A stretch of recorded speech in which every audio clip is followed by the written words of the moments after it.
السلام علیکم، کیسے ہیں آپ سب لوگ؟ امید ہے آپ سب خیریت سے ہوں گے۔ میں بھی خیریت سے ہوں۔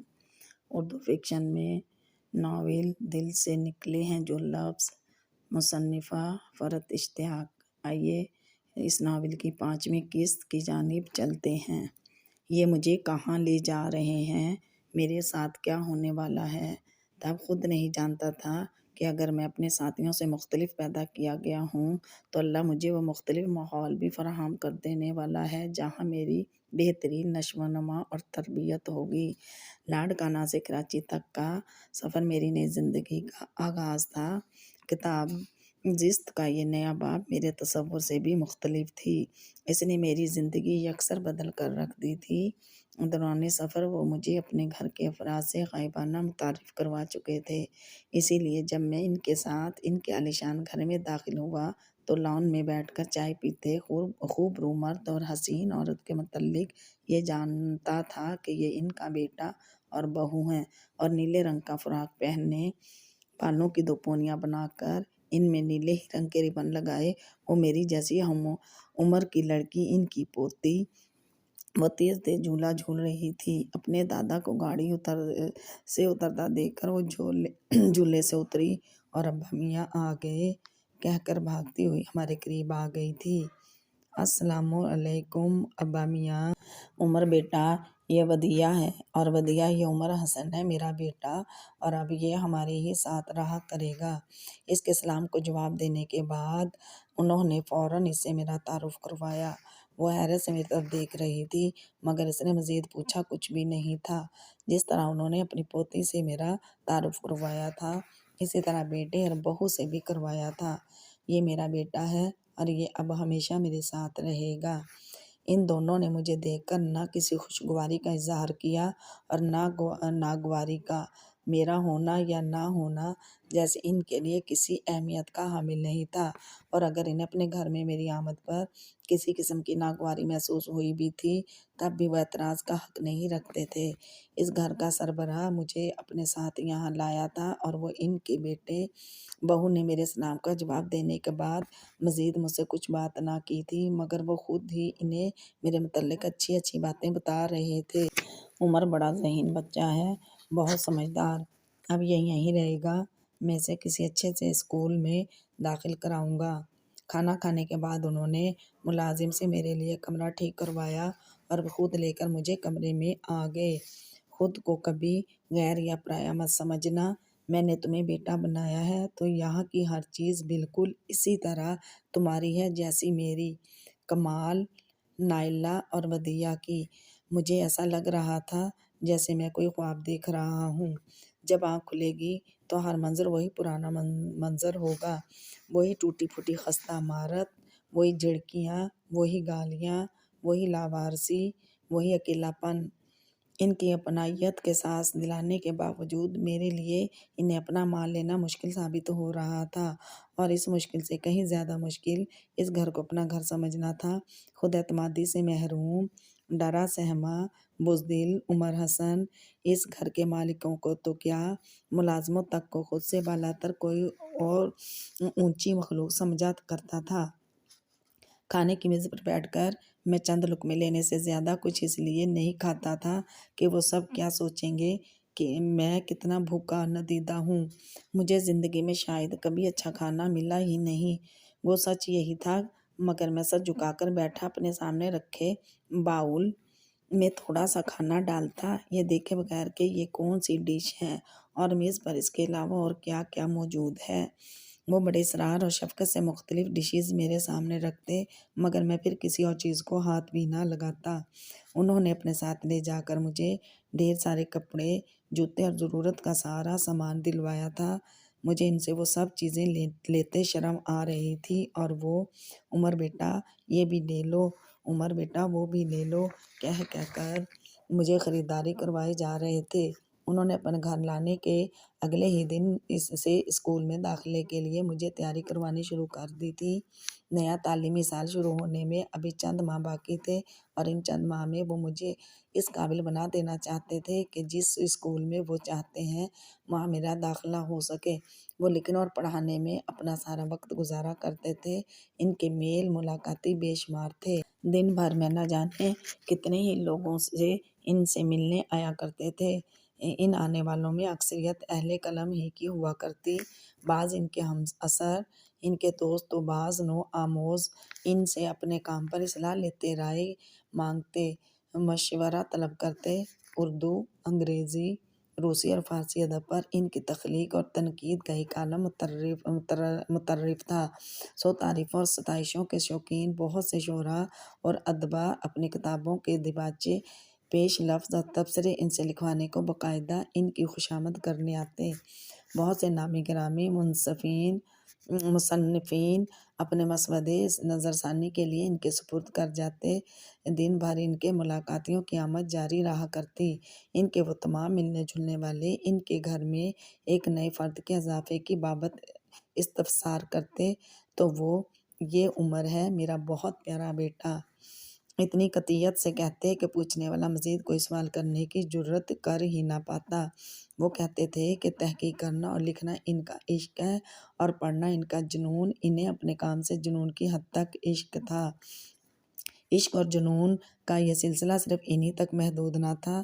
ان کے بیٹے اور بہو جنہیں ان کی ہدایت پر میں انکل آنٹی کہنے لگا تھا، وہ بھی اپنے کام سے عشق کرتے تھے، اگرچہ ان کا شعبہ بالکل مختلف تھا۔ وہ دونوں میاں بیوی بہت قابل ڈاکٹرز تھے، بہت سنجیدہ پروفیشنلز۔ اپنے پروفیشن سے ان دونوں کو جنون کی حد تک لگاؤ تھا۔ یہ پوری فیملی اپنے کام سے عشق کرنے والوں کی تھی۔ یہ لوگ اپنے کام کو اپنی زندگی سمجھتے تھے، اپنا پورا وقت اور ساری توانائیاں اس پر صرف کرتے تھے۔ ابا میاں کہتے تھے کہ ان میں اور ان کے بیٹے بہو میں یہ فرق ہے کہ اپنے کام سے عشق کے باوجود انہوں نے اولاد کی تعلیم و تربیت پر بھی بہت توجہ دی تھی، اپنی فیملی کو پورا وقت دیا تھا، جبکہ وہ دونوں یہ دیکھ کر مطمئن ہوتے کہ قابل اور لائق فائق دادو تو موجود ہیں، پوتی کی تعلیم و تربیت اچھی طرح کر لیں گے۔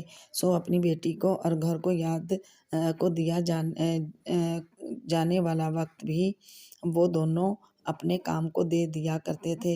وہ دونوں گھر پر بہت کم رہتے تھے۔ ابا میاں کہتے تھے کہ ودیعہ کی پرورش ابتدا ہی سے انہوں نے کی ہے کہ اس کی پیدائش سے پہلے اور بعد میں آنٹی اپنی پوسٹ گریجویشن میں مصروف رہی تھیں اور پھر اس کے بعد اپنی پیشہ ورانہ ذمہ داریوں میں، اس لیے وہ اپنے ماں باپ سے زیادہ اپنے دادا کے قریب تھی۔ وہ انہیں ابا میاں کہتی تھی، وہ تو جیسے اس کے دوست تھے۔ ان سے اپنی ہر بات، ہر مسئلہ جب تک وہ شیئر نہ کر لیتی اسے چین نہ ملتا۔ وہ بھی اس پر جان چھڑکتے تھے۔ وہ ان کی بہت لاڈلی تھی، اسے پالا ہی انہوں نے تھا۔ اپنے ماں باپ سے اس کا تعلق اتنا گہرا نہیں تھا جتنا ان سے۔ تم میں اور اس میں ایک اور مشترک بات، جس طرح تم اپنے نانا کو ابا میاں کہتی ہو، انہیں اپنا بہترین دوست سمجھتی ہو، ایسے ہی وہ بھی اپنے دادا سے بے انتہا قریب تھی۔ وہ بھی انہیں ابا میاں کہتی تھی۔ اس کی تعلیم و تربیت اور پرورش جب سب انہی کی زیر نگرانی ہو رہی تھی۔ وہ اسے دیا کہتے تھے۔ وہ کہتے تھے کہ ان کے رکھے اتنے پیارے نام ودیعہ پر اختصار ودیعہ نے خود کیا تھا۔ 2-2.5 سال کی عمر میں جب وہ صاف بول نہیں پاتی تھی تو اپنا نام ودیعہ کی بجائے دیا لیا کرتی، تب سے وہ بھی اسے دیا کہنے لگے تھے۔ آنٹی انکل صبح کے گئے گھر آتے اور آنے کے بعد سوائے سونے کے ان میں کسی چیز کی سخت نہ ہوتی۔ گھر پر سارا وقت ہم 3 لوگ ہوا کرتے یا پھر ملازمین۔ جس وقت ابا میاں اپنی اسٹڈی میں لکھنے یا پڑھنے میں مصروف ہوتے، میری سمجھ میں نہ آتا کہ کیا کروں۔ اسکول میں داخلے کی تیاری کے لیے جو کچھ وہ مجھے پڑھنے لکھنے اور یاد کرنے کو دیتے میں وہ سب یاد کر لیتا اور اس کے بعد اپنے کمرے کی دیواروں کو خاموشی سے تاکا کرتا۔ ان کا کام چونکہ تحقیقی نوعیت کا تھا تو محنت اور توجہ بھی زیادہ درکار تھی۔ وہ نوجوانوں سے بھی زیادہ چاق و چوبند اور محنت کے شائق تھے، مگر اپنی اس محنت اور کاموں کے دوران بھی وہ ودیعہ اور مجھ سے غافل نہیں رہتے تھے۔ اس روز جب میں اسٹڈی میں ان کے پاس سے پڑھ کر اٹھ رہا تھا تب ودیعہ ان سے کوئی بات کرنے آئی۔ تمہاری بات کا جواب میں بعد میں دوں گا، پہلے یہ بتاؤ کہ تم نے ابھی تک عمر سے دوستی کیوں نہیں کی؟ ویسے تو بہت شکوے شکایت کیا کرتی تھیں کہ ابا میاں آپ اپنے کاموں میں بزی رہتے ہیں اور ممی پاپا اپنے کاموں میں گھر پر اکیلی بور ہو جاتی ہوں، اور اب جب اکیلی نہیں ہو عمر یہاں پر موجود ہے تو اسے اکیلا بور ہونے کے لیے چھوڑ رکھا ہے۔ انہوں نے جیسے اسے سرزش کی، اس کی کوتاہی کا احساس دلایا۔ عمر بات ہی نہیں کرتا، پھر میں کیا کروں؟ اس نے جھٹ سے اپنی صفائی پیش کی۔ یہ بات نہیں کرتا تو کیا تم نے بات کرنے کی کوشش کی؟ اس کی دلیل کے جواب میں ان کی حجت تیار تھی۔ اس بار وہ اپنی صفائی میں کچھ نہ بولی۔ اس نے شرمندگی سے خاموش رہ کر گویا اپنی کوتاہی تسلیم کر لی تھی، مگر میں جانتا تھا ودیعہ غلط نہیں، غلط میں ہوں۔ اب تک کی زندگی میں کوئی ایک دوست بھی نہ بنا سکا تھا، کوئی ایک بھی۔ اگر میں کسی سے دوستی نہیں کر پاتا تھا تو کوئی مجھ سے دوستی کرنے کا خواہش مند بھی نہیں ہوا کرتا تھا۔ قصور اس لڑکی کا نہیں، میرا تھا۔ ساری دنیا غلط نہیں ہو سکتی، کہیں نہ کہیں کوئی نہ کوئی کمی تو مجھ ہی میں تھی، مگر جب ہم دونوں آگے پیچھے اسٹڈی سے باہر نکلے تو وہ مجھے اپنے ساتھ اپنے کمرے میں لے آئی۔ آؤ عمر، میں تمہیں اپنا روم دکھاؤں۔ میں بغیر کسی خواہش و دلچسپی کے زبردستی اس کے کمرے میں آ گیا۔ اس کا کمرہ ہر سائز کی گڑیوں، ٹیڈی بیئرز اور دوسرے کھلونوں سے بھرا ہوا تھا۔ رائٹنگ ٹیبل کے برابر میں ایک بک شیلف تھا اور وہ سنڈریلا اور سلیپنگ بیوٹی سے شروع ہو کر ہر طرح کی سٹوری بک سے بھرا ہوا تھا۔ وہ تھوڑی دیر سوچتی رہی کہ میرے ساتھ کیا کھیلے۔ وہ یقیناً یہی سوچ رہی تھی کہ ایک لڑکا اس کے ساتھ اس کی گڑیوں سے تو کھیل نہیں سکتا۔ پھر وہ اپنی الماری سے نکال کر چاکلیٹس کا ایک بھرا ہوا ڈبہ لے آئی۔ امپورٹڈ کا کیا میں نے لوکل چاکلیٹس بھی زندگی میں کبھی نہ کھائی تھیں، مگر اس کے آگے بڑھائے ڈبے کی طرف میں نے آنکھ اٹھا کر بھی نہیں دیکھا تھا۔ ابا میاں بتا رہے تھے وہ تمہارا ایڈمیشن میرے اسکول میں کروائیں گے، ہم دونوں ساتھ اسکول جائیں گے۔ کتنا مزہ آئے گا نا عمر؟ وہ اپنی سمجھ کے مطابق اپنے دادا کی ہدایت پر عمل کرتی بات سے بات نکالنے کی کوشش کر رہی تھی، اور میں نظریں نیچے کیے صرف جواب طلب باتوں پر اٹک اٹک کر بول رہا تھا۔ یہاں آنے کے بعد میری کم اعتمادی اور احساس محرومی احساس کمتری میں تبدیل ہو گئی تھی۔ وہ اب مجھ سے دوستی کرنے کی کوشش کرنے لگی تھی، مگر میں خود میں اتنا اعتماد پاتا ہی نہیں تھا کہ اس کا دوستی کا بڑا ہاتھ تھام سکوں۔ میں داخلہ ٹیسٹ بہت اچھا تو نہیں دے سکا تھا، مگر ابا میاں کی کوششوں سے مجھے ودیعہ ہی کے اسکول میں داخلہ مل گیا تھا۔ ہم دونوں ایک ہی گریڈ میں تھے۔ وہ 7 سال کی تھی، یعنی مجھ سے تقریباً 2 سال چھوٹی۔ وہ اپنی عمر کے لحاظ سے پڑھائی میں آگے تھی اور میں اپنی عمر کے لحاظ سے کچھ پیچھے۔ آنٹی انکل کو یہ بات کتنی بری لگی ہوگی کہ کہیں سے اٹھا کر لایا ایک لاوارث اور یتیم لڑکا ان کی لاڈلی بیٹی کے برابری کرے، شہر کے اسی بہترین اسکول میں پڑھے جس میں وہ پڑھتی ہے۔ میں نہیں جانتا ان دونوں نے بظاہر کسی ناگواری یا ناپسندیدگی کا اظہار کیا بھی نہیں تھا، مگر میں جانتا تھا کہ آنٹی کو یہ بات زیادہ اچھی نہیں لگی تھی۔ وہ اعلیٰ تعلیم یافتہ مہذب خاتون تھیں، اپنی زبان یا رویے سے انہوں نے کچھ ظاہر نہیں کیا، مگر میں بہت کم عمری میں لوگوں کی آنکھیں پڑھ لیا کرتا تھا۔ اسکول کا پہلا دن تھا۔ ڈرائیور ہم دونوں کو اسکول چھوڑ گیا تھا۔ سارے راستے خوف سے میری بری حالت رہی تھی۔ گیٹ سے اندر داخل ہوتے ہی ودیعہ کو اپنے کئی دوست نظر آنے لگے۔ یہ اب کیا کہے گی اپنی دوستوں سے میرے بارے میں کون ہوں، کہاں سے آیا ہوں؟ میری ہتھیلیاں پسینے سے تر تھیں۔ یہ عمر ہے بھائی، میرا کزن۔ اس نے اپنے دوستوں سے میرا یہ تعارف یقیناً ابا میاں کے سمجھانے پر کروایا تھا۔ انہوں نے ہی اسے یہ سمجھا کر بھیجا تھا کہ وہ مجھے کزن کہہ کر اپنے دوستوں سے ملوائے، مگر وہ اسکول ہمارے ساتھ تو نہیں آئے تھے۔ وہ اپنے دوستوں سے جو چاہتی کہہ کر میرا تعارف کروا سکتی تھی۔ یہ عمر ہے ابا میاں کسی اوپرنج سے اٹھا کر اسے ہمارے گھر لے آئے ہیں۔ وہ جس طرح چاہتی اپنے دوستوں کے درمیان میری تہذیب کر سکتی تھی، مگر اس نے ایسا نہیں کیا تھا۔ میرا خوف سے کانپتا سہمتا دل اس تعارف کے بعد یکخلت ہی مطمئن ہو گیا تھا۔ اس کے سب دوستوں نے مجھ سے ہاتھ ملایا، اپنا تعارف کروایا۔ مجھے لگا اب وہ مجھے چھوڑ کر اپنے دوستوں میں مگن ہو جائے گی، مگر ایسا نہیں ہوا۔ وہ مجھے ساتھ لے کر ہماری کلاس میں آ گئی۔ ابھی اسکول لگنے میں کچھ دیر تھی اور اس دوران وہ مجھے ہمارے مختلف ٹیچرز اور کلاس فیلو سے متعارف کروانے لگی۔ وہ کلاس کی ہر دل عزیز ترین طالبہ ہے، اس کا اندازہ مجھے اس ایک دن ہی میں ہو گیا تھا۔ وہ پوری کلاس میں سب سے نمایاں اور تمام ٹیچرز کی فیورٹ تھی۔ کلاس کے ہر بچے سے اس کی دوستی تھی۔ اس پورے دن اس نے مجھے اپنے ساتھ رکھا تھا۔ لنچ بریک میں میں اس کے خاص دوستوں کے ساتھ تھا۔ اس کا 3 لڑکیوں اور 2 لڑکوں پر مشتمل گروپ، جس میں اس نے مجھے بھی شامل کر لیا تھا۔ میں نہ لنچ کر سکا تھا اور نہ ان سب کی باتوں میں کسی بھی انداز میں شریک ہو سکا تھا۔ تمہارا کزن بہت چپ رہتا ہے بدیہا، اس کی ایک دوست نے میرے متعلق تبصرہ کیا تھا۔ آج اس کا اسکول میں پہلا دن ہے، اس نے اپنی دوست کو مطمئن کیا، مگر گھر واپس آتے ہوئے راستے میں اس نے مجھے ٹوکا، تم اتنے چپ کیوں رہتے ہو؟ میں چپ رہنے کی وجہ دریافت کیے جانے کے جواب میں بھی چپ ہی رہا۔ گھر واپس آنے کے بعد کھانے کی میز پر جب ابا میاں نے اسکول کے پہلے دن کے متعلق مجھ سے پوچھا تو مجھے لگا کہ مجھ سے پہلے وہ ہنستے ہوئے ان سے کہے گی، ابا میاں یہ اسکول میں اتنا گنوار اور جاہل لگ رہا تھا، کسی کی بھی بات پر اس سے کچھ بولا ہی نہیں جا رہا تھا، مگر اس نے ایسا کچھ نہیں کہا، وہ خاموشی سے کھانا کھاتی رہی۔ بہت اچھا دن گزارا ابا میاں، میں نے ہچکچاتے ہوئے جواب دیا۔ 7 سال کی یہ لڑکی اپنی میچورٹی سے مجھے اس ایک دن میں دوسری مرتبہ حیران کر رہی تھی۔ میں اپنی عمر سے آگے سوچتا تھا تو اس کی وجہ میرے حالات تھے، مگر وہ کیوں ایسی تھی؟ اتنی احتیاط، دوسرے کے احساسات کی فکر، اس کی عمر ابھی ان سب باتوں کی تو نہ تھی۔ ابا میاں کے سمجھانے پر اگر اس نے مجھے کزن کہہ کر ہمارے ٹیچرز اور ساتھی بچوں سے ملوایا تھا، تب بھی وہ اپنے قریب ترین دوستوں سے تو رازداری میں میرے متعلق جو چاہے کہہ سکتی تھی۔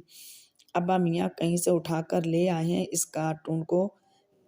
میں سارا دن اس کے ساتھ رہا تھا اور جانتا تھا کہ اس نے اپنے کسی دوست سے میرے متعلق کوئی بری بات نہیں کہی۔ آنے والے دنوں میں مجھے اس لڑکی سے اپنائیت کا احساس کیوں کر ہونے لگا، اس میں میرا نہیں صرف اور صرف اس کا ہاتھ تھا۔ میں اسکول میں کسی سے کچھ بول نہیں سکتا تھا، کوئی ٹیچر کچھ پوچھ لیتا تو جواب دینے میں زبان لڑکھڑا جاتی تھی، میں ہکلانے لگتا تھا، ہاتھ پاؤں ٹھنڈے ہو جاتے تھے، مگر وہ کبھی میرا مذاق نہیں اڑاتی تھی، نہ اسکول میں، نہ گھر میں، نہ اکیلے میں، نہ سب کے سامنے۔ وہ میری کمزوریوں کو اچھالنے کے بجائے میری حوصلہ افزائی کرتی، پڑھائی میں میری مدد کرتی۔ میں اسکول میں اس کے دوستوں میں بیٹھنے اٹھنے سے گریز کرتا، اکیلے رہنے کو ترجیح دیتا تو وہ اپنے دوستوں سے ہلے گلے چھوڑ کر بار بار میرے پاس آ جاتی۔ میں سب کے سامنے تو نہیں، مگر اکیلے میں اس سے باتیں کرنے لگا تھا۔ ابا میاں تک میں ابھی بھی ہچکچاتا تھا، مگر بدیہا سے بات کرتے نہ میری زبان لڑکھڑاتی، نہ دل تیز تیز دھڑکتا، نہ ہاتھ پاؤں کانپتے۔ اسکول کے بعد گھر پر ہم دونوں سارا وقت ساتھ ہوتے تھے۔ ابا میاں ہم دونوں کے ساتھ دوپہر کا کھانا کھانے کے بعد اپنے کمرے میں آرام کرنے چلے جاتے۔ شام میں ان کے ملاقاتیوں کا ڈھیر لگ جاتا، یا وہ لکھنے پڑھنے میں مصروف ہو جاتے یا پھر ادبی حوالے سے وہ کسی نہ کسی تقریب میں مدعو ہوتے۔ یوں اس سارے وقت میں ہم دونوں ایک دوسرے کے ساتھ ہوتے۔ دوپہر میں سونا بدیہا کو اچھا نہیں لگتا تھا اور مجھے تو اس کی عادت ہی نہیں تھی، سو دوپہر میں ہم اپنا اسکول کا کام لے کر بیٹھ جاتے اور کام کرنے کے بعد بدیہا کی فرمائش پر کھیلنے یا باتیں کرتے۔ وہ میری خاطر گڑیوں ٹائپ کے اپنے لڑکوں والے کھیلوں کو ترک کر کے فٹ بال، بیڈمنٹن، ٹیبل ٹینس کھیلنے کا پروگرام بناتی۔ وہ ہر کھیل میں مجھ سے کہیں اچھی تھی۔ فٹ بال میں وہ مجھ سے کہیں تیز بھاگتی۔ میں لڑکا ہونے کے باوجود جلدی تھک جاتا۔ میں اس سے یہ نہیں کہتا تھا کہ اب بس کرو، میں تھک گیا ہوں، مگر وہ رفتار ہلکی ہوتے دیکھ کر خود ہی کھیل ختم کر دیتی۔ پھر ہم دونوں لان میں ایک ساتھ جھولے پر بیٹھ جاتے، باتیں کرتے، وہ زیادہ میں کم، جھولا جھولتے اور بوا جی جو شام کے وقت کے ہلکے پھلکے سنیکس اور دودھ یا جوس کے گلاس ہمارے لیے لاتی، وہ کھاتے پیتے۔ مجھے وہاں رہتے ہوئے کافی مہینے ہو چکے تھے۔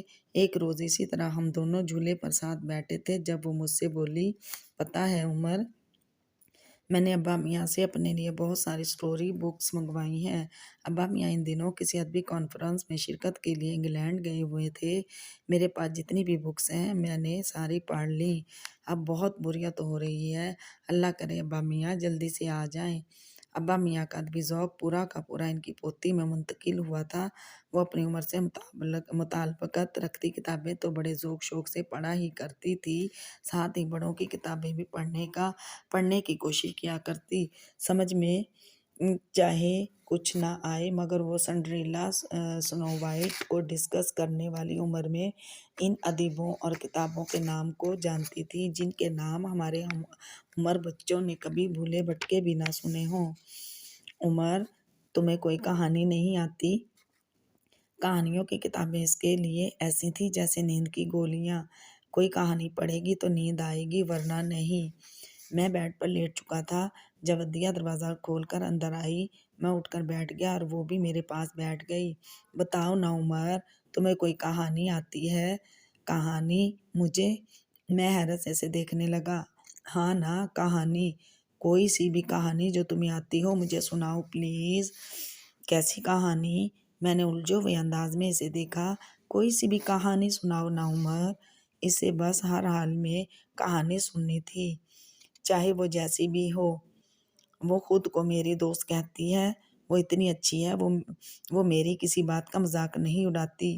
میں کہانیاں سوچنے اور کہانیاں بنانے سے نفرت کرتا ہوں، شدید نفرت۔ میرے دماغ کی اس تعویل کو میرے دل نے اس لڑکی کی خوبیاں گنوا کر ایک پل میں مسترد کر دیا تھا۔ وہ میرا اتنا خیال رکھتی ہے، اسکول میں میرے ساتھ رہتی ہے، پڑھائی میں میری اس قدر مدد کرتی ہے، اپنی پسند کے کھیل چھوڑ کے میری خاطر دوسرے کھیل کھیلتی ہے، تو کیا میں اسے خوش کرنے کے لیے کوئی کہانی نہیں سنا سکتا؟ میرے ذہن میں خود بخود وہی چند کردار ابھرنے لگے، کچھ سچویشنز آنے لگیں۔ چند منٹوں میں ایک کہانی میرے ذہن میں آ چکی تھی۔ میں نے کہانی شروع کی۔ وہ 9 سال کے ایک بچے کی مہم جوئی کی کہانی تھی۔ اس میں جادو بھی تھا، اڑنے والے قالین، اڑنے والے گھوڑے، جادوگر، دیو، بچوں کی پسند کی تمام کردار اس میں موجود تھے۔ وہ بیڈ پر پاؤں لٹکا کر بیٹھی ہوئی تھی، مگر جیسے جیسے میری کہانی آگے بڑھ رہی تھی اس کی دلچسپی اور موہیت بھی بڑھتی جا رہی تھی۔ اب وہ بیڈ پر آلتی پالتی مار کر اس طرح جم کر بیٹھی تھی کہ جب تک کہانی ختم نہیں ہوتی وہ اٹھے گی نہیں۔ پھر عمر، پھر کیا ہوا؟ وہ غار سے کس طرح نکلا؟ میں بیچ میں پل دو پل کے لیے جہاں جہاں چپ ہوتا وہ بے صبری سے آگے کی کہانی جاننا چاہتی تھی۔ اسے معلوم ہی نہیں تھا کہ میری تھوڑی تھوڑی دیر بعد چپ ہونے اور کچھ سوچنے کی وجہ یہ ہے کہ میں اپنے ذہن میں سسپینس اور ڈائیلاگ ساتھ ساتھ ترتیب دے رہا ہوتا ہوں۔ اور پھر علی اپنے دوستوں کو جادوگر کی قید سے چھڑا کر واپس لے آیا اور سب لوگ ہنسی خوشی رہنے لگے۔ میں نے کہانی ختم کی تو وہ بے ساختہ بولی، بہت اچھی کہانی سنائی ہے تم نے عمر، اتنی اچھی کہانی تو میری کسی سٹوری بک میں بھی نہیں ہے۔ تم نے اتنی اچھی کہانی کس بک میں پڑھی؟ مجھے اس کا نام بتا دو، میں ابا میاں سے اپنے لیے منگواؤں گی۔ میں حیرت سے آنکھیں پھاڑے سے دیکھ رہا تھا۔ اوٹ پٹانگ جو میرے ذہن میں آ رہا تھا میں بولے گیا تھا، اور وہ اوٹ پٹانگ من گھڑت فضول اسے اچھا لگا۔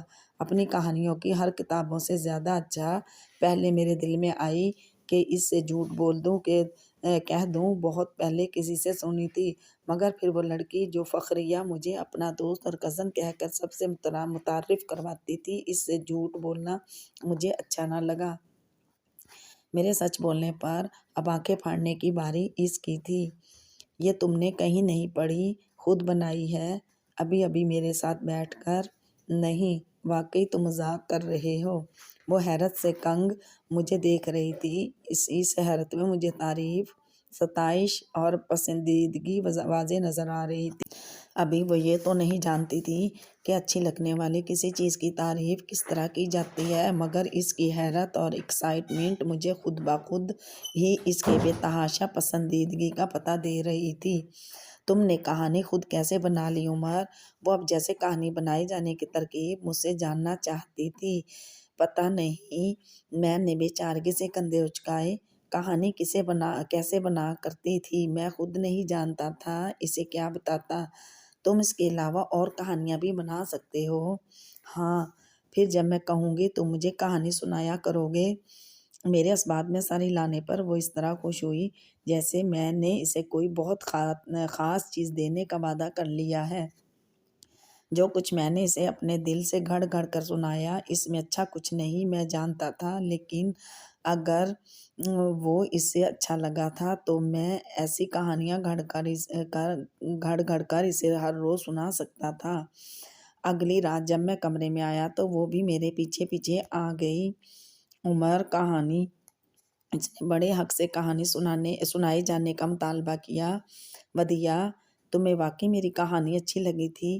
آج میں پھر بے یقین ہو رہا تھا۔ اس میں اچھا لگنے والا ایسا کیا تھا؟ کچھ بھی تو نہیں۔ ہاں نا، بہت اچھی لگی تھی۔ عمر پلیز کل کی طرح کوئی اچھی سی کہانی سناؤ۔ وہ میرے برابر بیٹھ کر منتظر نگاہوں سے مجھے دیکھنے لگی۔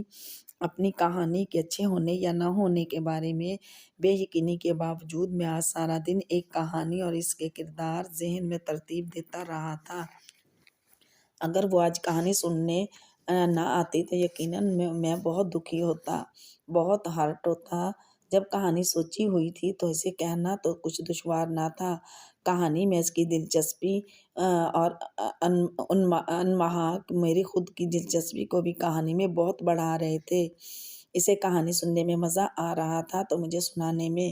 ابھی ہماری کہانی آدھی ہی ہوئی تھی کہ بوا جی کمرے میں آ گئیں۔ انہوں نے ودیا اور مجھے دونوں کو ناراضگی سے گھورا۔ کل رات وہ سوتی رہ گئی تھیں، انہیں یہ پتہ نہیں چل سکا تھا کہ ہم دونوں 12 بجے تک جاگے ہیں، مگر آج 10:30 بجے ہی چھاپا پڑ چکا تھا۔ آنے دو ڈاکٹر صاحب کو، کروں گی تم دونوں کی شکایت۔ کیا کہا ہے ڈاکٹر صاحب نے؟ 10 بجے کے بعد مجھے دونوں بچوں میں سے کوئی جاگتا نظر نہ آئے۔ صبح دونوں کو سویرے اٹھانا ہوتا ہے، پھر دن میں بھی نہیں لیٹتے۔ ارے بچوں کو بڑوں سے زیادہ سونا چاہیے۔ انہوں نے ودیا کو ہاتھ پکڑ کر کھڑا کرتے ہوئے ڈانٹ بھی پلائی۔ وہ اس گھر کی سب سے پرانی ملازمہ تھیں۔ ابا میاں نے انہیں بہت اختیارات دے رکھے تھے۔ گھر میں سب ان کا گھر کے کسی فرد کی طرح ہی احترام کرتے تھے۔ ودیا بوا جی کے ساتھ جا تو رہی تھی، مگر اس کے چہرے پر کہانی پوری نہ سن سکنے کا افسوس اور آگے کیا ہوا ہوگا تجسس پوری طرح پھیلا ہوا تھا۔ اگلے روز اسکول جاتے ہوئے وہ میرے کانوں میں سرگوشیاں کرتی مجھے راستے میں کہانی سنانے کے لیے اکسا رہی تھی، مگر میں ڈرائیور کی موجودگی میں اس کے بہت اصرار کے باوجود بھی ایک لفظ تک نہیں بولا تھا۔ اسکول سے گھر واپس آ کر دوپہر کا کھانا کھاتے ہی وہ میرے پاس آئی اور کہانی کا مطالبہ کیا۔ میں نے اسے کہانی پوری سنا دی۔ اس کے بعد وہی پھر ہم دونوں اپنا اپنا ہوم ورک لے کر بیٹھے۔ عمر، تمہاری کہانیاں بہت اچھی ہوتی ہیں، بالکل میری پسند کی۔ اچھا، اب کل تم مجھے کسی جنگل کی کہانی سنانا۔ اور یوں میری زندگی کے 10ویں سال میں کہانیاں سننے اور سنانے کا گویا ایک سلسلہ چل پڑا تھا۔ رات دیر تک ہمیں جاگنے کی اجازت نہ تھی، اس لیے کہانیوں کے لیے دوپہر کا وقت طے ہوا تھا۔ کھانے کے بعد ہم دونوں اپنا اسکول کا کام نپٹاتے اور پھر کبھی میرے کمرے میں، کبھی ودیا کے کمرے میں، کبھی لان میں جھولے پر، کبھی گھاس پر، کبھی سیڑھیوں پر ساتھ بیٹھ کر کہانیاں سنی اور سنائی جانے لگیں۔ جس طرح کی کہانیاں سننے کا اس کا موڈ ہوتا وہ فرمائش کر دیتی، کبھی کبھی میری مرضی پر بھی چھوڑ دیتی۔ جو کہانی تمہیں اچھی لگے وہ سناؤ۔ کہانی اس کی پسند کی ہو یا میرے لیے اسے تخلیق کرنا بالکل مشکل نہ ہوتا۔ بعض کہانیاں ایک دن میں ختم نہ ہو پاتی تو ہم باقاعدہ انہیں قسط وار چلاتے۔ میں روز اسے آگے کی کہانی سناتا اور وہ دلچسپی اور تجسس سے اسے سنتی، پھر اگلی قسط کا بے صبری سے انتظار کرتی۔ میں اسے کہانی سنانے میں اور وہ سننے میں اس طرح مہو ہوتے کہ ہمیں گرد و پیش کی کوئی خبر نہ رہتی۔ بوا جی ٹرے میں اسنیکس اور جوس وغیرہ لے کر ایک دم ہمارے پاس آتے تو ہم دونوں ٹھٹک جاتے۔ میں انہیں دیکھتے ہی گڑبڑا کر فوراً خاموش ہو جاتا۔ ایک دوسرے کے قریب بیٹھ کر ہم دونوں سرگوشیوں میں کیا باتیں کیا کرتے، اس بارے میں بوا جی متجسس ہوئی تھیں۔ انہوں نے باقاعدہ تفتیشی انداز میں ہم دونوں سے پوچھا۔ میرے بتانے کا سوال ہی پیدا نہیں ہوتا، مگر ودیا بھی ان کی تفتیش پر کچھ بول کر نہ دی تو وہ ابا میاں کے حضور ہماری شکایت لے کر پہنچ گئیں۔ بہت مہینوں سے دیکھ رہی ہوں، جیسے ہی پاس جاؤں گی دونوں چپ ہو جائیں گے۔ پوچھو تو ہم اسکول کی باتیں کر رہے ہیں، کہیں گے۔ ڈاکٹر صاحب پوچھیں تو ان دونوں سے یہ کون سی اہم باتیں ہیں جن کی وجہ سے دونوں کھیلنا تک کم کر دیا ہے؟ ہم دونوں ابا میاں کے روبرو مجرموں کی طرح کھڑے کیے گئے تھے۔ بوا جی کو اصل فکر اس بات کی تھی کہ ان کی لاڈلی ودیا نے کھیلنا کیوں کم کر دیا ہے۔ ابا میاں ان کی شکایت پر خوب کھل کر ہنس رہے تھے۔ جنت بی بی، بچوں کی بھی اپنی کچھ پرسنل باتیں ہو سکتی ہیں جنہیں وہ ہم بڑوں سے ڈسکس نہ کرنا چاہتے ہوں۔ جب ہم بڑے اپنی باتوں اور اپنی مجلسوں میں بچوں کو تم ابھی بچے ہو کہہ کر بیٹھنے نہیں دیتے تو بیچارے بچوں کو بھی اتنا حق تو ملنا چاہیے کہ وہ ہمیں اپنی باتوں میں آپ بہت بڑے ہیں کہہ کر شریک کرنے سے انکار کر دیں۔ ابا میاں کے سمجھانے پر بوا جی نے ہم بچوں کو ہماری باتوں کے دوران ٹوکنا چھوڑ دیا تھا۔ ودیا کو میری کہانیاں بے تحاشا پسند تھیں اور مجھے اسے کہانیاں سنانا، مجھے کہانیاں سوچنے میں ذرا سی بھی دشواری نہ ہوتی تھی۔ کہانیوں کا جیسے خود بخود ہی مجھ پر نزول ہوا کرتا تھا۔ کہانیاں، کردار، واقعات، مکالمے سب میرے گرد منڈلاتے رہتے تھے۔ وقت کے ساتھ ہماری کہانیوں کے موضوعات آہستہ آہستہ تبدیل ہو رہے تھے۔ کہانیوں میں سے جنوں، پریوں اور جادوگروں کا ذکر کم ہوتا چلا جا رہا تھا۔ ہم ایک ساتھ بڑے ہو رہے تھے اور ہماری پسند ناپسند میں مطابقت ہر گزرتے دن کے ساتھ بڑھتی ہی چلی جا رہی تھی۔ ہر معاملے میں ہماری پسند اور ناپسند جس حد تک ایک جیسی تھی کہ اس سے کوئی کرشمہ یا کوئی معجزہ ہی کہا جا سکتا تھا۔ اس سے کتراتے، ہچکچاتے، جھجکتے، اس کی دوستی سے خائف ہوتے، اسے خود سے بہت اعلیٰ، بہت رافع سمجھتے، کب میں اسے اپنی دوست سمجھنے لگا مجھے پتہ ہی نہیں چلا۔ یہ سب اتنے غیر محسوس انداز میں ہوا تھا کہ میں کچھ سوچ سمجھ نہ پایا تھا۔ یہاں آنے کے ابتدائی دنوں میں جب وہ مجھ سے باتیں کرتی، اپنے ساتھ کھیلنے کو کہتی تو میں یہ سوچ کر اپنی مرضی کے خلاف اس کی بات مان لیتا کہ میں اسی کے گھر میں رہ رہا ہوں، مجھے اپنی مرضیاں چلانے اور انکار کرنے کا کوئی حق حاصل نہیں ہے۔ مگر میری کہانیوں نے مجھے اس سے قریب کر دیا تھا، بہت زیادہ قریب۔ میں نے اسے خود سے رافع اور بلند سمجھنا کب کا چھوڑ دیا تھا۔ ہم برابری کی سطح پر ایک دوسرے کے دوست تھے۔ ابا میاں ہماری دوستی اور ذہنی ہم آہنگی سے بہت خوش ہوتے تھے۔ یہ ان کی محبت، ان کی شفقت، ان کی بڑائی اور ان کی اچھائی تھی جو انہوں نے مجھ میں اور ودیا میں کبھی کوئی فرق نہ سمجھا تھا۔ اگر وہ مجھے اپنا بنا کر اس گھر میں لائے تھے تو اپنے پن کا مان بھی انہوں نے مجھے دیا تھا۔ مگر یہ کیسی بات تھی، شاید میری کم ظرفی کا ان کی بے تحاشا محبتوں اور شفقتوں کے باوجود بھی میں خود ان کا زیر بار اور احسان مند محسوس کرتا تھا۔ جو کچھ انہوں نے مجھے دیا اور جو کچھ وہ مجھے دے رہے تھے، میں وہ اپنے حق کی طرح نہیں، احسان کی طرح وصول کر رہا تھا۔ یہ شفقتیں، یہ عنایتیں، یہ محبتیں میرا حق نہیں، ان کی مہربانی تھی، ان کی اچھائی تھی، ان کی بڑائی تھی، ان کا مجھ پر احسان تھا۔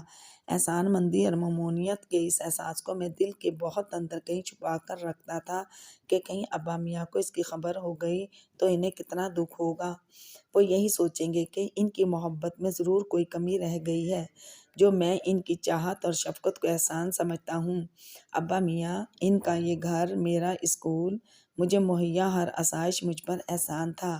اگر مجھے میسر کوئی چیز احسان نہیں تھی تو وہ ودیا کمال کی دوستی تھی۔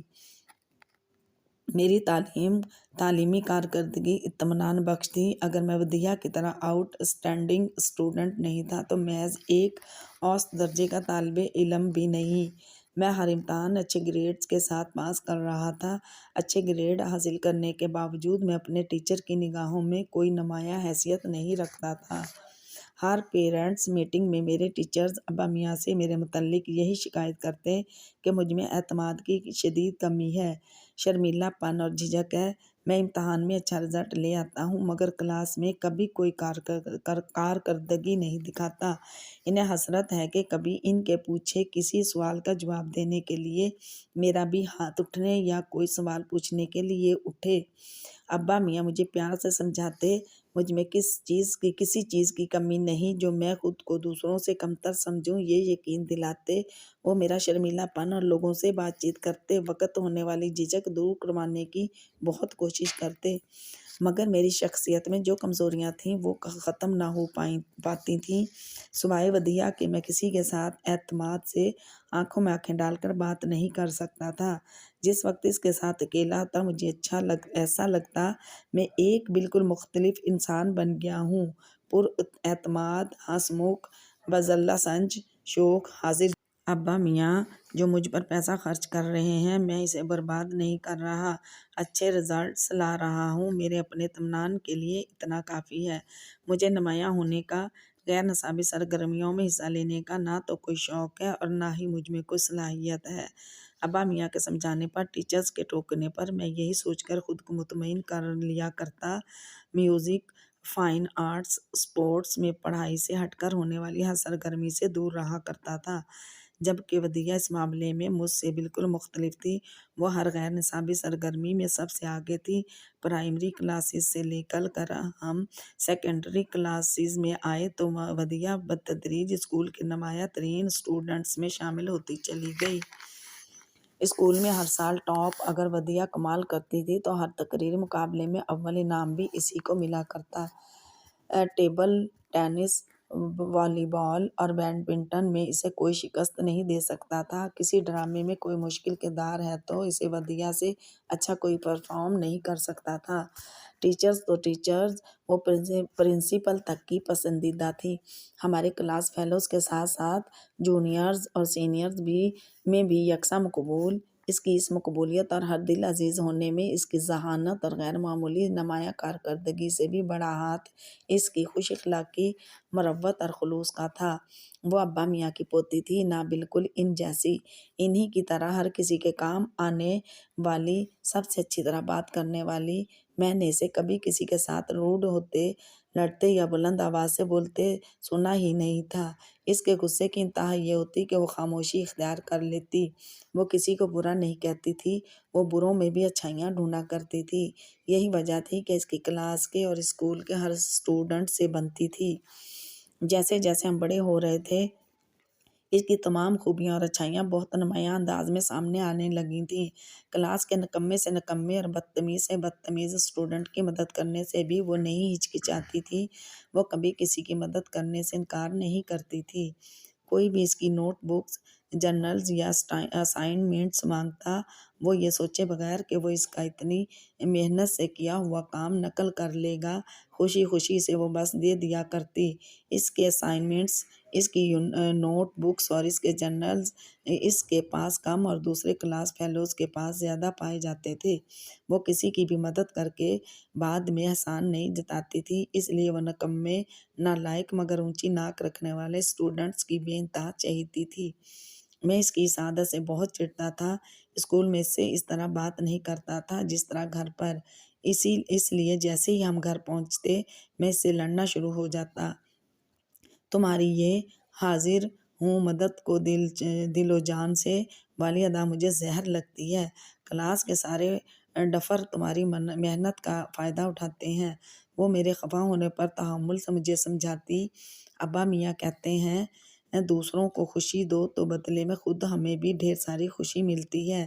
دوسروں کو خوشی دینے سے خوشی ملتی ہے۔ عمر وہ بہت چھوٹی تھی تب نانی دادی بنا کرتی تھی، پھر اب تو ہم 7th گریڈ میں تھے۔ ابا میں یہ نہیں کہتے کہ نکموں نالائقوں کی بے جا مدد کر کے ان کو اور نکما اور نالائق بنا دو، نہ خوشی ملتی ہے۔ تمہارا دماغ خراب ہے دیا، میں اس پر بگڑتا تھا۔ عمر اس میں میرا کیا نقصان ہے اگر میں اپنی چیزیں کسی کو دے دوں؟ وہ سب میرے کلاس فیلوز ہیں، مجھ سے اتنا پیار کرتے ہیں، وہ سب اتنے اچھے ہیں۔ ہاں تمہارا کیا ہے، تمہیں تو دنیا کا ہر فضول سے فضول آدمی بھی اچھا لگتا ہے۔ میں اس کی بات کاٹ کر ناراضگی سے بولتا تھا۔ وہ پڑھائی میں اتنی اچھی تھی کہ اسے کبھی کسی سے مدد لینے کی ضرورت نہیں پڑتی تھی۔ اس کے برعکس کلاس کے ذہین سے ذہین اسٹوڈنٹس کو بھی کبھی نہ کبھی اس سے مدد لینی پڑ جاتی تھی۔ کلاس کا کوئی ایک اسٹوڈنٹ بھی ایسا نہیں تھا بمشمول میرے جو یہ کہہ سکے کہ اس نے ودیا سے کبھی پڑھائی میں مدد نہیں لی، اور کلاس کا کوئی ایک اسٹوڈنٹ بشمول میرے ایسا بھی نہیں تھا کہ جو یہ کہہ سکے کہ ودیا نے کبھی کسی بھی حوالے سے اس سے مدد لی ہے۔ اگر کبھی بیماری یا کسی بھی وجہ سے اسے اسکول کی چھٹی کرنی پڑ جاتی تو میرے بہت اصرار پر بھی وہ میری نوٹ بکس، جرنلز اور رجسٹر سے کام نقل نہیں کرتی تھی۔ پہلے یہ سوال خود کرنے کی کوشش کر لیتی ہوں، اگر مجھ سے نہیں ہوا تو تمہاری نوٹ بک سے اتار لوں گی، اور وہ اتنی ذہین تھی کہ اسے کبھی بھی میرا کام اتارنے، دیکھنے یا نقل کرنے کی ضرورت نہیں پڑتی تھی۔ جب میں اسکول کی چھٹی ہو جانے اور کام مس ہو جانے پر بڑے آرام سے اس کی نوٹس بکس اور جرنل سے استفادہ کر لیا کرتا تھا۔ اس کی ہمدردی، اظہار خلوص اور محبت صرف کلاس فیلوز یا جان پہچان کے لوگوں تک ہی محدود نہیں تھی، بلکہ ہر کسی کے ساتھ، یہاں تک کہ راہ چلتے اجنبیوں تک کے ساتھ برتی جاتی تھی۔ راستے میں آتے جاتے کسی غریب بچے پر ترس آ گیا تو اپنی پاکٹ منی سے اس کی مدد کر دی۔ یوں ہی ترس کھاتے کھاتے وہ اپنی ساری کی ساری پاکٹ منی خرچ کر دیا کرتی تھی۔ میں حسب عادت اسے ٹوکتا، اس پر خفا ہوتا، مگر وہ میرے ٹوکنے اور خفا ہونے سے وہ اپنی فطرت تو نہیں بدل سکتی تھی۔ عادتیں بدلی جا سکتی ہیں مگر فطرت نہیں۔ ہمدردی، خلوص، اظہار محبت یہ سب اس کی فطرت میں شامل تھا۔ کیا اس کے سمجھانے سے بھی اپنی فطرت بدل سکا تھا جو اس کی فطرت بدلنا چاہتا تھا؟ میں بزدل، کم ہمت اور کمزور تھا تو تھا، جب میں خود کو نہیں بدل سکتا تو اس سے بدلنے پر اصرار کیوں کرتا ہوں؟ ہر بار اسے ٹوکنے یا اس پر خفا ہونے کے بعد اسے خاموشی اور اداس ہوتا دیکھ کر میں خود اپنے آپ پر خفا ہوتا، خود کو لعنت ملامت کرتا۔ میں نے ایسی برہمی اور خفگی دکھائی کیوں وہ اداس اور رنجیدہ ہو گئی۔ گزرتے وقت کے ساتھ ہم دونوں میں ایک عجیب سی، ایک ناقابل یقین اور بہت مختلف کمیونیکیشن ڈیولپ ہوتی جا رہی تھی۔ لفظ کہے نہ جائیں، یہ بات سمجھ لی جائے، ہم سارا دن ایک دوسرے کے ساتھ رہتے تھے، ہم سارا دن ایک دوسرے سے بے انتہا باتیں کرتے تھے۔ پورا دن ساتھ گزارنے کے ساتھ ہم ایک دوسرے سے یہ تک شیئر کرتے تھے کہ دن بھر میں ہم نے کس کس کی بات پر کیا سوچا اور کس واقعہ پر کیا محسوس کیا۔ ہمارے بیچ کوئی کمیونیکیشن گیپ نہیں تھا، لفظوں کی کوئی کمی نہیں تھی، ہم ایک دوسرے کی ہر فیلنگز کو سمجھ سکتے تھے۔ ہمارے بیچ لفظ غیر اہم تھے، بالکل غیر اہم۔ ودیا اگر خاموش ہے تو میں صرف اس کا چہرہ دیکھ کر اس کی خاموشی کی وجہ جان لیتا تھا۔ جو وہ بول نہیں رہی، صرف سوچ رہی ہے، میں اسے بھی سمجھ لیتا تھا۔ اس طرح وہ میری آنکھوں سے میرے دل کا حال جان لیتی تھی۔ میں کیا سوچ رہا ہوں، میں کیا محسوس کر رہا ہوں، کس وقت میرا موڈ کیسا ہے، اسے میرے کہے بغیر سب پتہ ہوتا تھا۔ ہم ایک دوسرے سے کچھ چھپا ہی نہیں سکتے تھے، ہم ایک دوسرے کو اندر تک جانتے تھے، بالکل اندر تک، دل کے چھپے ہوئے رازوں تک۔ ہمارے بیچ کچھ تھا جو عام نہیں تھا، جو الہامی لگتا، اللہ کا ودیت کا کردہ لگتا۔ ایسا کس طرح ہو جاتا تھا کہ جب ہم ایک دوسرے کے پاس نہ ہوتے تب بھی کوئی ایک کسی مشکل میں پڑتا تو دوسرے کو دور ہونے کے باوجود خود بخود کسی گڑبڑ کا احساس ہونے لگتا، دل اداس ہونے لگتا، بے چینی اور پریشانی لاحق ہونے لگتی۔ ایک بار جب اسکول کے ساتھ پکنک پر جانے پر ودیا سمندر میں ڈوبتے ڈوبتے بچی تو میں جو پلانکس اور پارٹیز کے کترانے کے سبب گھر پر تھا، بری طرح بے چین اور پریشان ہو گیا۔ سارا وقت میں لان میں، بورچ میں اور گھر کے گیٹ کے اندر باہر بے قراری کے عالم میں پھرتا رہا تھا۔ ایسے ہی جب ایک مرتبہ اسکول میں میری طبیعت خراب ہوئی اور ودیا کسی تقریری مقابلے میں شرکت کے لیے کسی دوسرے اسکول گئی ہوئی تھی، تب وہاں سے واپس آتے ہی وہ گھبرائی ہوئی اور پریشان فوراً میرے پاس آئی۔ تم ٹھیک ہو عمر؟ اس نے تشویش اور فکر مندی سے مجھے دیکھا تھا۔ تمہیں کیسے پتہ چلا دیا میری طبیعت خراب ہوئی تھی؟ میں نے حیرت سے اسے دیکھا تھا۔ تمہاری طبیعت خراب ہوئی تھی؟ کب؟ کیا ہوا تھا؟ تم گھر کیوں نہیں گئے؟ ڈرائیور کو بلا لیتے۔ وہ پریشانی میں بے ربط سے انداز میں نہ جانے کیا کیا کہے گئی اور میں یہ دیکھتا رہ گیا کہ اسے میری طبیعت کے بارے میں کچھ معلوم نہیں تھا۔ یہ صرف اس کا دل جس نے اسے کسی خطرے سے آگاہ کیا تھا۔ ناشتے اور کھانے کے دوران اگر میز پر صرف ہم دونوں ہوتے اور گھر کا کوئی اور فرد موجود نہ ہوتا تب ہمارے درمیان بڑی دلچسپ حرکتیں ہوا کرتیں۔ مثلاً ابا میاں کی خاص تاکید تھی کہ دونوں بچے روزانہ دودھ کا 1 گلاس ضرور پئیں اور انڈا ضرور کھائیں۔ مجھے ابلے انڈے کی زردی اچھی نہیں لگتی تھی۔ میں اپنی پلیٹ سے زردی اٹھا کر چپکے سے ودیا کو دے دیتا اور وہ بوا جی کی نظروں سے بچ کر جلدی سے وہ منہ میں ڈال لیتی۔ شام میں ہمارے لیے سنیکس کے ساتھ اگر بوا جی ٹماٹر کا جوس لے آتی جو ودیا کو بالکل پسند نہیں تھا، اپنے جوس کے گلاس کے ساتھ میں اس کا جوس کا گلاس بھی پی لیا کرتا تھا۔ مجھے نہاری اور پائے میں گودے کی ہڈیاں بہت اچھی لگتی تھیں۔ وہ اپنی پلیٹ اور سالن کے پیالے میں سے ساری نلیاں میری پلیٹ میں ڈال دیتی تھی۔ اسے پنیر بہت پسند تھا، اس حد تک کہ وہ چیز سادی تک کھانے سے گریز نہ کرتی تھی۔ کھانے کی ہر وہ چیز جس میں پنیر ہو میری فیورٹ ہے، یہ اس کا مخصوص جملہ تھا۔ وہ یہ جملہ بہت کثرت سے بولتی تھی۔ بوا جی نے چیز سینڈوچز بنائے ہیں یا برگر میں چیز ڈالی ہے تو میں اپنے اور اس کے دونوں سینڈوچز اور برگرز کے کنارے کھا لیتا اور درمیان کا پنیر والا سارا حصہ اسے دے دیتا۔ تمام سبزیاں وغیرہ مکس کر کے سلاد بنائی گئی ہے تو سلاد کے پیالے میں سے اس کے پسندیدہ سلاد کے پتے چن چن کر اس کی پلیٹ میں رکھنے کا کام ہمیشہ میں کرتا تھا۔ کہانی کہنا اگر مجھے قدرتی طور پر آتا تھا تو مجھ میں کتابوں سے محبت اور مطالعہ کا شوق پیدا کروانے والی ودیا تھی۔ اسے مطالعہ کا بے پناہ شوق تھا، بچپن ہی سے تھا اور اس کی دیکھا دیکھی یہ شوق مجھ میں بھی منتقل ہو گیا تھا۔ کتابوں کی ہمارے گھر میں کوئی کمی نہیں تھی۔ یہ ایک صاحب علم اور صاحب کتاب شخص کا گھر تھا۔ یہاں کئی سو بلکہ ہزاروں کتابیں موجود تھیں۔ ابا میاں کی اسٹڈی ایک کمرہ نہیں بلکہ ہمارے گھر کا پورا فرسٹ فلور تھی۔ اسے بجا طور پر ایک کتابیں موجود تھیں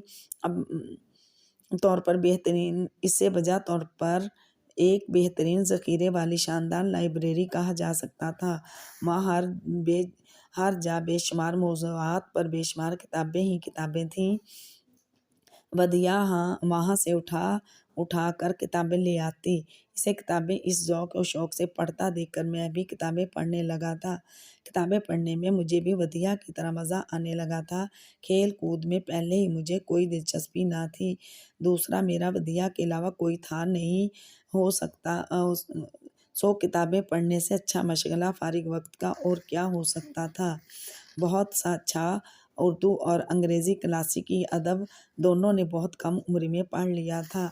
ابا میاں کے پاس فراغت ہوتی تو وہ ودیا کی فرمائش پر مثنوی مولانا روم بڑے پر اثر انداز میں پڑھ کر پھر ہمیں اردو میں اس کی تشریح بھی بتاتے، یا پھر اقبال کا کلام بڑی خوبصورتی سے ہمیں سناتے اور سمجھاتے۔ بعد میں ہم دونوں اس کلام کی گہرائی، معنی و مفہوم پر گھنٹوں آپس میں بحث و مباحثہ کرتے۔ 8th گریڈ میں ہم دونوں ان شاعروں، ان ادیبوں کے کام پر آپس میں تبادلہ خیال کرتے جن پر اردو، انگریزی، فارسی یا یورپین لٹریچر میں ماسٹرز کرنے والے طالب علم تبادلہ خیال کرتے ہوں گے۔